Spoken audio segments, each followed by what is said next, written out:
Assalamualaikum warahmatullahi wabarakatuh.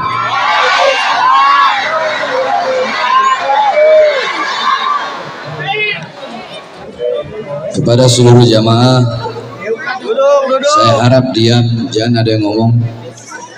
Kalau masih ada yang ngomong, saya pulang sekarang. Duduk. Kalau ada yang ngomong, saya pulang. Duduk deh. Duduk. Saya di pondok, tadi ada tamu. Duduk. Ratusan tamu saya tinggal untuk datang hadir di majelis beliau. Sallallahu alaihi Nabi. Saudara saya. Jadi tolong diam dan dengarkan sedikit, karena ini majelis taklim. Saya akan membuka kitab. Masya Allah. Bismillahirrahmanirrahim. Nawaitu ta'alluma wa ta'lima wa tadhakkura wa tadhkira wa nafa intifa' li fa'il istifada wa athara tamassuki bi kitabillah bi sunnati rasulillah ibtigha wajhillah bi qurbi wa thabi subhanahu wa ta'ala bi sirril Fatihah. Duduk. Duduk situ di bawah tuh, duduk di bawah. Duduk.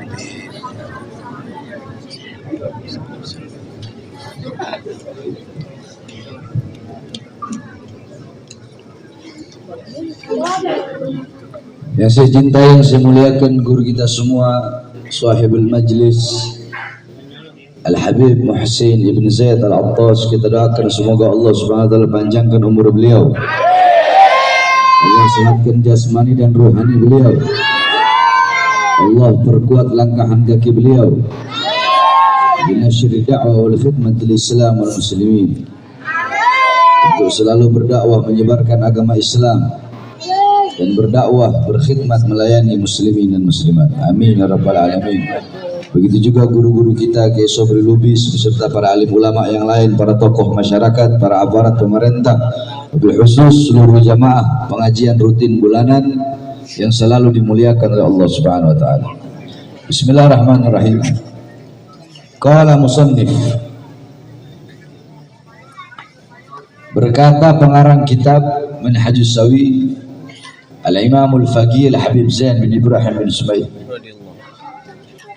qul hal yastawi alladhina ya'lamuna walladhina la ya'lamun.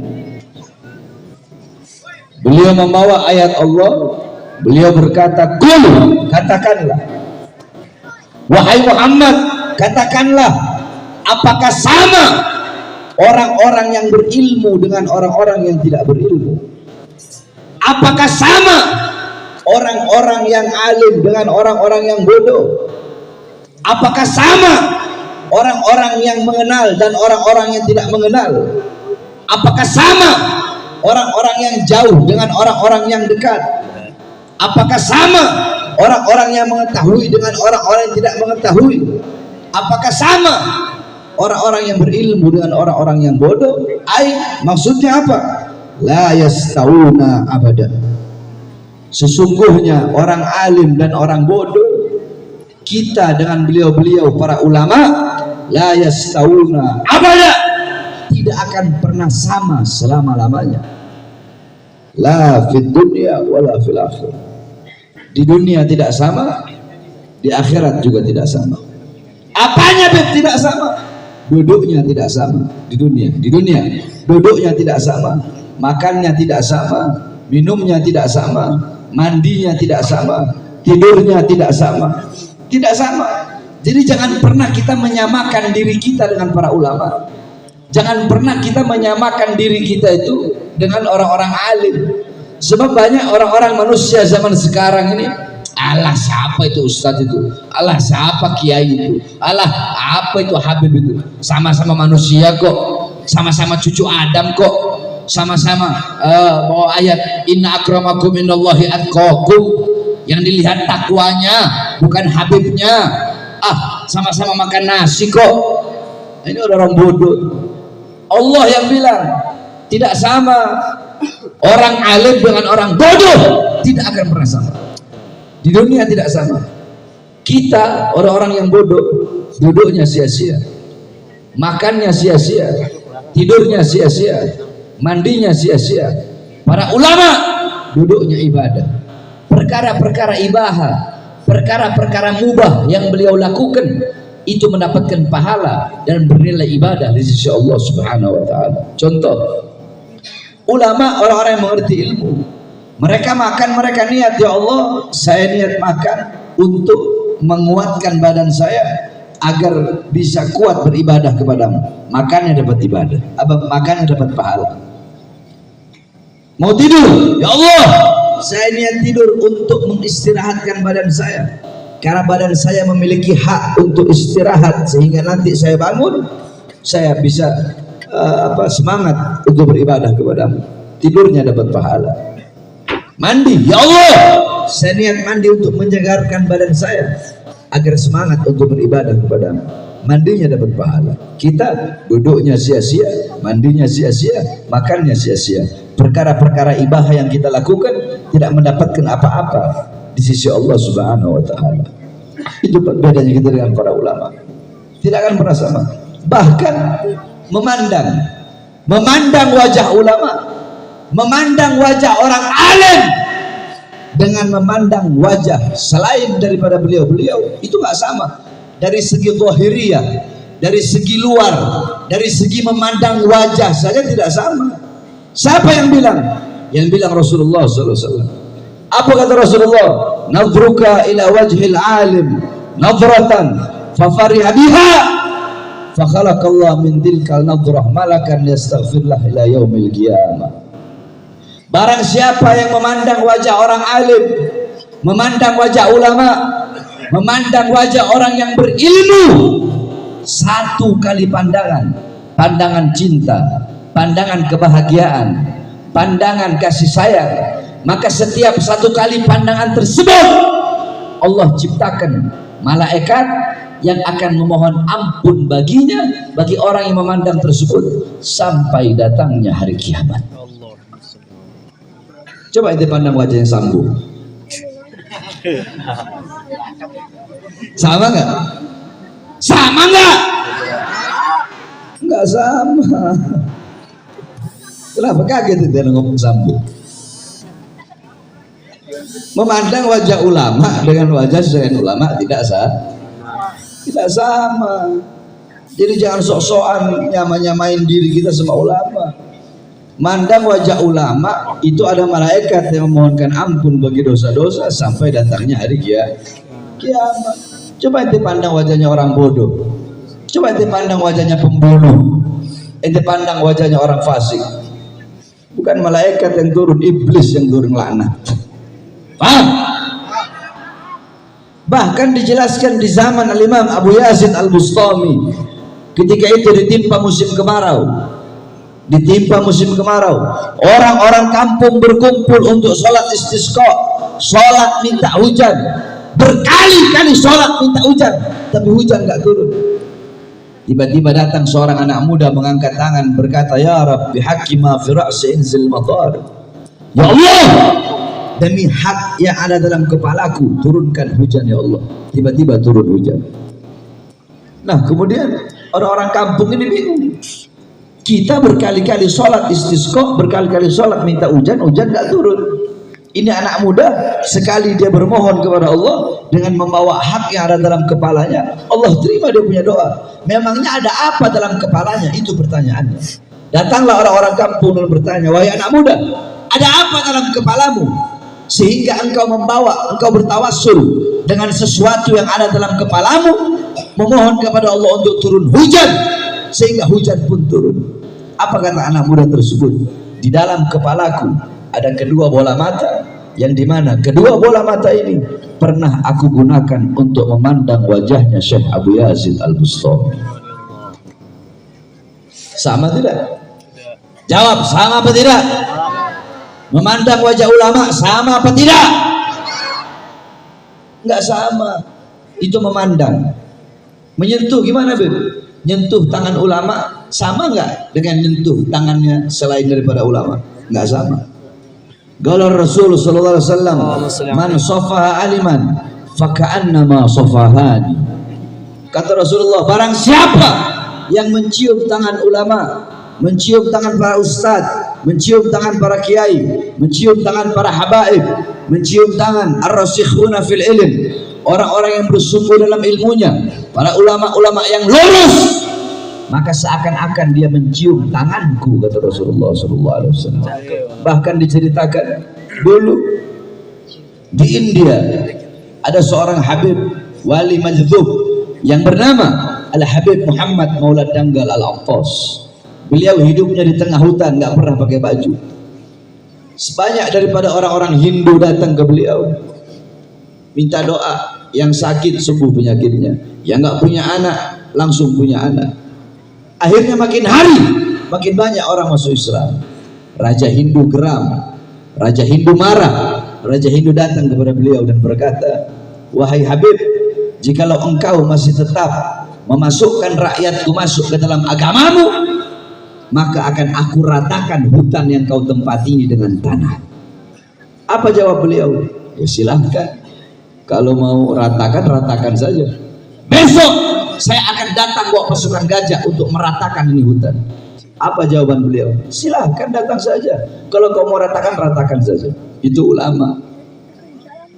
Inna yakhshallahu min ibadihi ulama. Sesungguhnya hamba Allah yang paling takut kepada Allah itu adalah para ulama.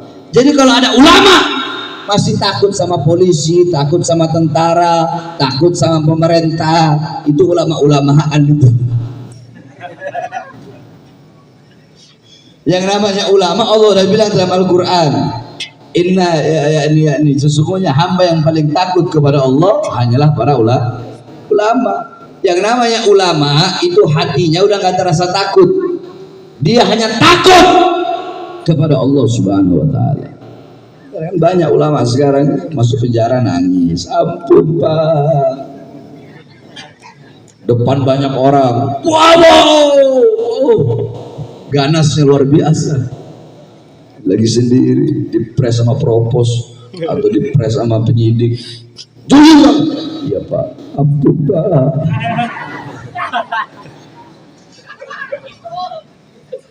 Inna yakhshallahu min ibadihi ulama. Itu jawaban Habib Muhammad. Jadi mau datang aja, ratakan, silahkan. Ternyata benar. Besoknya datang bawa pasukan gajah. Akhirnya apa?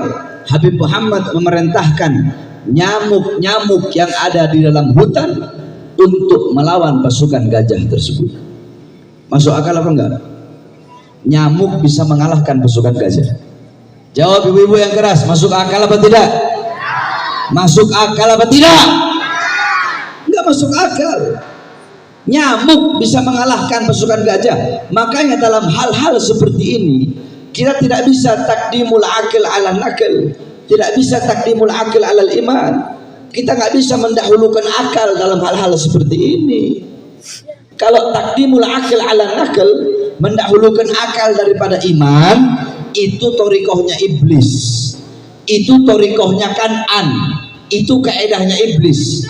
Iblis mendahulukan akal, karena dalam bagi akal, api itu lebih perkasa, api itu lebih hebat daripada tanah.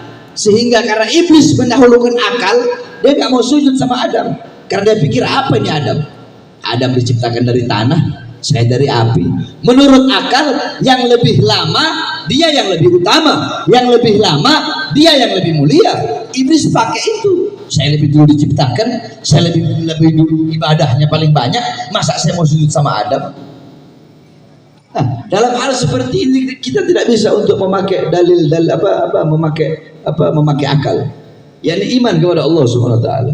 Nyamuk mengalahkan pasukan gajah. Akhirnya singkat cerita, ini Raja Hindu bilang, sudah Habib, saya minta ampun, saya minta maaf, dan saya janji setiap hari Jumat saya bakal datang ke Habib bawa makanan.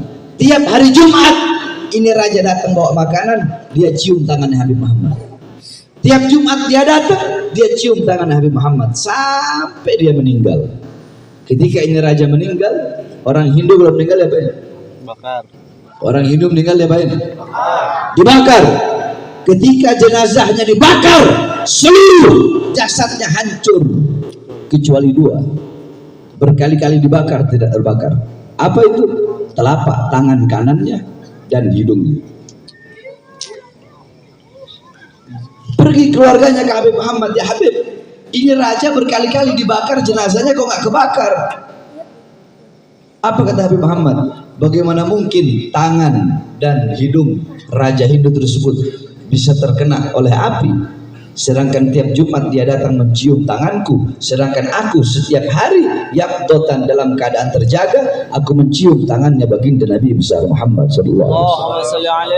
Coba bayangkan, Raja Hindu tangan dan hidungnya tidak terbakar ketika dibakar hanya karena mencium tangan ulama, tangan orang soleh, tangan para wali. Bagaimana dengan kita umat Islam? Sama apa tidak? Mencium tangan para ulama dengan selain dari para ulama. Bahkan di zaman Imam Al-Khufi, diceritakan bahwasanya ketika itu ada perampok. Ketika mereka habis ngerampok istirahat. Ketika istirahat ini bos bilang sama anak buahnya, coba kamu pergi ke pasar beli semangka. Pergi beli semangka. Ketika pergi beli semangka, ditanya, ini semangka berapa harganya? 10.000. Yang ini 10.000. Yang ini 10.000. Yang ini 100.000. Loh, kok beda? Besarnya sama, warnanya sama, rasanya sama, matangnya sama. Kenapa yang satu ini harganya beda? Dijawab oleh pedagang tadi, oh beda. Karena tadi ketika Imam Al-Khufi lewat, nggak sengaja Imam Al-Khufi memegang ini buah semangka, makanya harganya saya bedain. Karena ini buah semangka habis dipegang oleh ulama besar, sufi besar Imam Al-Khufi. Akhirnya ini anak buah yang tadi bilang, oh yaudah saya beli yang ini yang 100.000 yang habis dipegang oleh Imam Al-Khufi. Dibawa itu semangka tadi oleh bosnya. Kata bosnya berapa? 100.000. Mahal banget. Iya bos, sebab ini semangkanya beda dari yang semangka yang lain. Ini semangka habis disentuh nggak sengaja oleh Imam Al-Khufi ketika lewat di pasar tadi. Apa kata bosnya? Imam Al-Khufi, ulama besar itu, seorang sufi, seorang zahid, seorang abid, seorang warek. Baiklah, ayo kita makan bareng-bareng ini semangka. Siapa tahu dengan sebab memakan buah semangka yang kulitnya habis disentuh tidak sengaja oleh ulama besar Imam Al-Khufi, kita bisa bertobat kepada Allah. Akhirnya apa? Akhirnya ketika mereka memakan buah tersebut, serentak mereka semua bertobat kepada Allah Subhanahu wa taala. Coba bayangkan, sama apa tidak? Sama apa tidak? Itu di dunia. Itu di dunia. Jadi jangan pernah menyamakan diri kita dengan para ulama. Di dunia tidak sama. La yastawuna abada. Wala fil akhirah. Begitu juga di akhirat tidak akan pernah sama. Sebagaimana dikatakan oleh Sayyidina Abdullah bin Abbas bahwasanya para ulama Allah Subhanahu wa taala memberikan kepada mereka 700 derajat. 700 derajat. Ma baina darajataini masiratu 500 am. Kelak di akhirat ulama itu kalau dibandingkan dengan orang mukmin yang lain Allah berikan 700 derajat. Ma baina darajataini masiratu 500 am. Di antara dua derajat itu jaraknya 700 tahun perjalanan kaki. Jadi dari derajat pertama ke derajat kedua 500 tahun. Dari derajat 2 ke derajat ketiga jaraknya 500 tahun. Dari derajat 3 ke derajat keempat jaraknya 500 tahun. Sampai 700 derajat. Kisah kita masih ngerangkak di padang mahsyar, para ulama sudah masuk surga duluan bersama baginda Nabi besar Muhammad sallallahu alaihi wasallam. Oleh karenanya, wasiat saya kepada seluruh jamaah pengajian bulanan pada malam hari ini, jangan pernah jauh dari para ulama, jangan pernah jauh dari para habaib, jangan pernah jauh dari majelis-majelis seperti ini. Saudara-saudara, engkau punya kedekatan kelak di akhirat dengan Nabi Muhammad. Jarak jauh atau dekatnya engkau, kadar kedekatan engkau dengan Nabi, jarak jauh atau dekatnya engkau di akhirat bersama Rasulullah, itu menurut kadar jarak jauh dekatnya engkau di majelis-majelis seperti ini. Kalau di dunia engkau dekat dengan majelis taklim, dekat dengan ulama, dekat dengan habaib, dekat dengan orang soleh, dekat dengan para aulia, tidak diragukan di akhirat engkau akan dekat dengan baginda Nabi besar Muhammad. Tapi kalau di dunia engkau jauh dari ulama, jauh dari para pewaris Nabi, jauh dari para penyambung lidah Nabi, jauh dari para penerus perjuangan Nabi, jauh dari para pemegang amanah Nabi, jauh dari majelis-majelis taklim, jauh dari majelis-majelis ilmu, jauh dari majelis-majelis sholawat, maka dipastikan di akhirat engkau pun akan jauh daripada baginda Nabi besar Muhammad sallallahu alaihi wasallam. Oleh karena cintai para ulama, cintai beliau-beliau. Qala Imam Malik, muhibbal qaum yalhaq bil jamaah. Pecinta suatu kaum akan berkumpul bersama dengan kaum yang ia cintai. Kalau yang kau cintai para ulama, engkau cinta para salafus saleh, para habaib, para kiai, para asatid, di akhirat beliau-beliau di bawah naungan Allah, di bawah cahaya Allah, di bawah liwa'ur Rasul, di bawah benderanya Rasulullah, di bawah payungnya Rasulullah, di bawah naungannya Rasulullah. Engkau pun kelak di akhirat akan berada di bawah naungan Allah, di bawah cahaya Allah, di bawah bendera Rasulullah SAW. Tetapi kalau di dunia engkau jauh dari ulama, jauh dari para habaib, jauh dari para kiai, jauh dari majelis taklim, yang engkau idolakan para artis-artis, yang engkau idolakan orang-orang barat, ahlul munkarat, dalalat, sayyiat, mukhalafat, maka di akhirat engkau tidak akan pernah bisa berkumpul dengan baginda Nabi besar Muhammad sallallahu alaihi wasallam. Maka cintai para ulama, cintai beliau-beliau, cintai beliau-beliau, muliakan beliau-beliau, sampai-sampai Rasulullah SAW bersabda, man akrima aliman faqad akramani, faman akramani faqad akramallah, faman akramallah fama'wahul jannah. Barang siapa yang memuliakan orang berilmu, maka sungguh dia telah memuliakan aku. Barang siapa yang memuliakan aku, maka sungguh dia telah memuliakan Allah. Dan barang siapa yang memuliakan Allah, maka dipastikan tempatnya adalah surganya Allah Subhanahu wa taala. Berarti mafhum mukhalafah, pemahaman terbalik daripada hadis tersebut. Kalau man akrama aliman faqad akramani, berarti man ahana aliman faqad ahani. Faman akramani fa akramallah, berarti faman ahani faqad ahanallah. Kalau faman akramallah fama'wahul jannah, berarti mafhum mukhalafahnya faman ahanallah fama'wahun nar. Itu pemahaman terbalik daripada hadis tersebut. Kalau barang siapa yang memuliakan orang yang berilmu, memuliakan orang berilmu, sungguh dia telah memuliakan aku. Yang memuliakan aku sungguh memuliakan Allah. Yang telah memuliakan Allah, maka tempatnya surga. Pemahaman terbaliknya berarti barang siapa yang menghinakan, yang menzolimi ulama, sungguh dia telah menzolimi dan menghinakan Rasulullah SAW. Barang siapa yang menzolimi dan menghinakan Rasulullah, maka sungguh dia telah menghinakan dan menzolimi Allah Subhanahu wa taala. Barang siapa yang menghinakan dan menzolimi Allah, maka sungguh dia tempatnya adalah di nerakanya Allah Subhanahu wa taala. Man 'ada li waliyan faqad adantuhu bil harb. Apa kata Allah? Barang siapa yang memusuhi waliku, barang siapa yang memusuhi orang-orang yang aku cintai, maka aku umumkan perang kepadanya. Pertanyaannya, senjata apa yang kau punya? Pangkat jabatan setinggi apa yang kau punya? Tankmu, senjatamu, water cannonmu, apakah itu semua berlaku untuk engkau berperang dengan Sang Maha Perkasa, Raja di atas raja, yaitu Allah Subhanahu wa taala? Oleh karenanya yang terakhir, kun aliman, jadilah orang yang berilmu. Beb, saya nggak bisa jadi orang berilmu, nggak bisa jadi orang berilmu, nggak bisa jadi ulama. Kun muta'alliman, jadilah para penuntut ilmu, jadilah orang yang ngaji, nyantri. Nggak bisa juga, Beb, nggak bisa juga.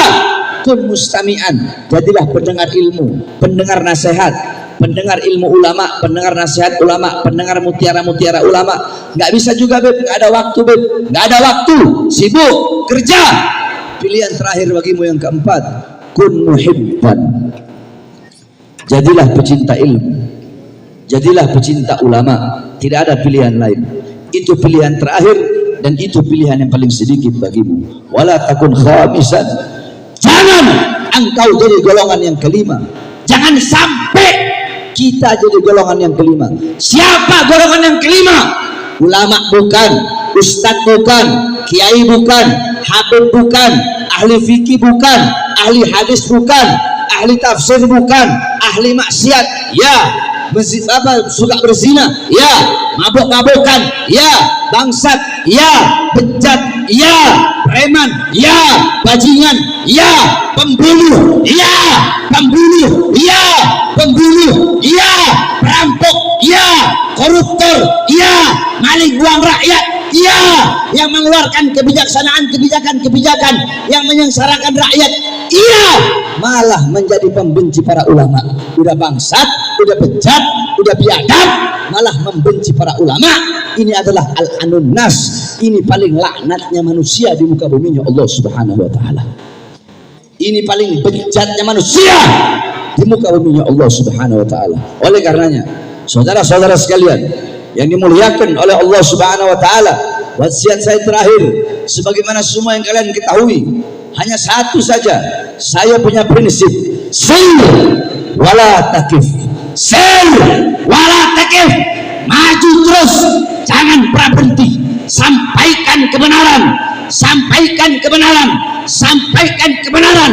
Walaupun lidahmu harus dipotong, sampaikan kebenaran. Walaupun engkau harus mati, kebenaran tidak akan pernah kalah. Saudara-saudara, saya baru keluar dari penjara. Jasad saya bisa dipenjara, jasad saya bisa mereka penjara, jasad saya bisa mereka penjara, raga saya bisa mereka penjara. Tetapi demi Allah, suara-suara kebenaran yang selama ini saya sampaikan tidak akan pernah bisa mereka penjarakan sampai datangnya hari kiamat. Saudara-saudara, oleh karena sampaikan kebenaran, jangan pernah engkau takut, jangan pernah engkau lelah. Tidak ada kata capek bagi Bahar bin Smith, tidak ada kata kapok bagi Bahar bin Smith. Bahar bin Smith tetaplah Bahar bin Smith yang akan selalu menyampaikan kebenaran selama kedua mata saya masih terbuka untuk melihat kemaksiatan, melihat kemungkaran, melihat kezaliman. Maka selama itu saya bersumpah demi Allah, saya tidak akan pernah menundukkan kepala, saya tidak akan pernah tunduk. Saya dan anak-anak muda Islam, saya dan para pemuda-pemudi Indonesia akan saya ajak untuk berada di barisan paling depan, membela Islam, membela bangsa dan negara kesatuan Republik Indonesia. Saudara, saya tanya semuanya, siap berjuang demi agama, siap berjuang demi bangsa, siap berjuang demi NKRI, siap berjuang demi Merah Putih. Sampaikan kepada para pengkhianat bangsa, sampaikan kepada para koruptor, sampaikan kepada para pemerintah yang suka menyengsarakan rakyat. Sekarang BBM naik, saya tanya, susah apa tidak? Jujur, susah apa tidak? Kebijakan yang dikeluarkan pemerintah BBM naik menyusahkan rakyat apa tidak? Menyusahkan apa tidak? Menyusahkan apa tidak? Sampaikan kepada mereka, hei kalian para pejabat-pejabat, hei kalian para aparat-aparat yang hidup senang di saat rakyat susah, yang hidup kenyang di saat rakyat kelaparan. Demi Allah, bagi kami NKRI harga mati, Garuda harga mati, Pancasila harga mati, Bhinneka Tunggal Ika harga mati, Merah Putih harga mati. Maka kami pemuda-pemudi Indonesia bersumpah demi Allah, selama darah kami masih merah, tulang kami masih putih, merah putih, maka selama itu kami akan tegak berdiri, mengorbankan nyawa dan jiwa kami untuk berada di barisan paling depan, membela rakyat, bangsa dan negara kesatuan Republik Indonesia. Saudara-saudara, tidak, saya tidak akan pernah kapok, saya tidak akan pernah capek. Bahar bin Smith mau dibungkam, tidak bisa. Saudara-saudara, tidak bisa dibungkam Bahar bin Smith. Suara kebenaran yang saya sampaikan akan menjadi mimpi buruk bagi para pengkhianat bangsa. Suara-suara kebenaran yang saya sampaikan akan menjadikan tidur mereka tidak nyenyak. Suara-suara kebenaran yang saya sampaikan akan menjadikan mereka mengingat dosa-dosa yang mereka lakukan. Saudara-saudara, apa yang saya cari? Saya punya anak masih kecil, ada yang umur 6 bulan, ada yang umur 4 bulan. Saya keluar masuk penjara tahun 2020. Saya baru bebas 2 hari. Saya bebas 2 hari. Saya ceramah bahas tentang kebijakan pemerintah yang dimana rakyat di lockdown dalam rumah tapi tidak diberikan uang. Saya di situ membahas Banyak mall-mall besar milik asing buka, sedangkan warung-warung kecil tutup. Di situ saya membahas banyak pengangguran Indonesia, rakyat Indonesia, anak-anak muda pengangguran, tapi tenaga kerja dikirim dari asing. Siapa yang saya bela? Rakyat apa bukan? Siapa yang saya bela? Siapa yang saya bela? Siapa yang saya bela? Saya tanya semuanya, jawab yang keras. Mereka para pemerintah, uang mereka dari siapa? Dari siapa? Seragam mereka dari siapa? Senjata mereka dari siapa? Rumah dinas mereka dari siapa? Mobil dinas mereka dari siapa? Kami rakyat Indonesia adalah ibu kandung kalian, maka jangan sekali-kali anak durhaka kepada ibunya. Saudara-saudara sekalian yang dimuliakan oleh Allah Subhanahu wa taala, 2 hari saya bebas, saya ditahan. Saya dibawa ke Nusa Kambangan, diborgol kedua tangan saya, diborgol perut saya, diborgol kaki saya. Saya dibikin bagaikan penjahat besar, saya dibikin bagaikan bandar narkoba, saya dibikin bagaikan pembunuh berantai, saya dibikin bagaikan koruptor besar yang merugikan negara. Saudara-saudara, ketika itu ada satu cerita. Ketika saya diborgol, ada salah satu sipir, dia minta maaf, Habib, minta maaf Habib, saya takut kualat. Gak apa-apa, borgol aja. Saya tanya kepada dia, ketika kau sholat, apakah kau wajib baca sholawat? Iya Habib. Apa sholawat yang kau baca? Allahumma sholli ala sayyidina Muhammad wa ala ali sayyidina Muhammad kama sholaita ala sayyidina Ibrahim. Berhenti. Allahumma sholli ala sayyidina Muhammad wa ala ali. Tahukah engkau siapa Ali Muhammad? Orang yang terborgol, orang yang tertawan di hadapanmu, yang diborgol tangan, perut dan kakinya. Ini adalah Ali Muhammad yang kau baca dalam sholat. Inilah bahar, ana bahar hafidu sidal Mustafa al-Mukhtar, ana bahar hafidu Imamul Ali Asadul Hunaini wal Badar, ana bahar hafidu man ismuha maktuba fil Qur'anil Kautsar, ana bahar. Oleh karena ya saudara-saudara sekalian, saya tidak akan pernah capek, tidak akan pernah kapok di dalam memperjuangkan kebenaran, sekalipun saya harus mati.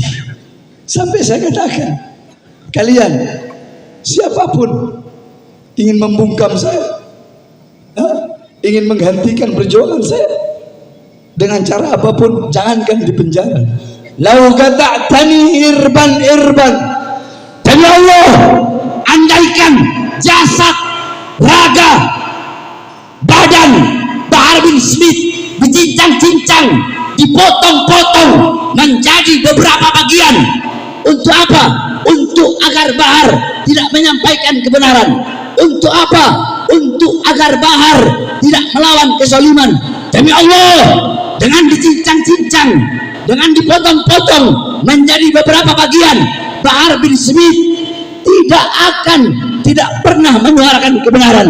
Malah dengan dicincang-cincang, dengan dipotong-potong, demi Allah, Bahar bin Smith akan semakin menyuarakan suara-suara kebenaran. Saudara-saudara, semuanya siap sampaikan kebenaran, siap sampaikan kebenaran, siap sampaikan kebenaran.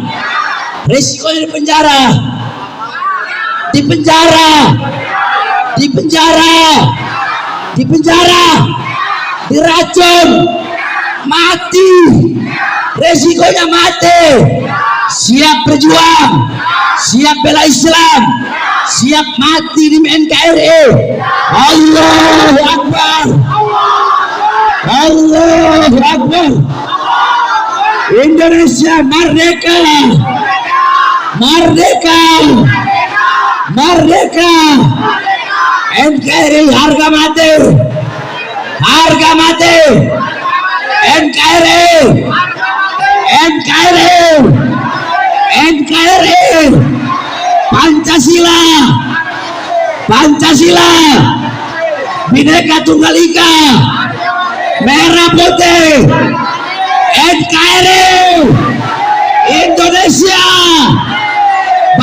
Indonesia, rakyat Indonesia, suara rakyat, suara bangsa, suara Indonesia, satu kata, merdeka, merdeka, merdeka, Allahu Akbar.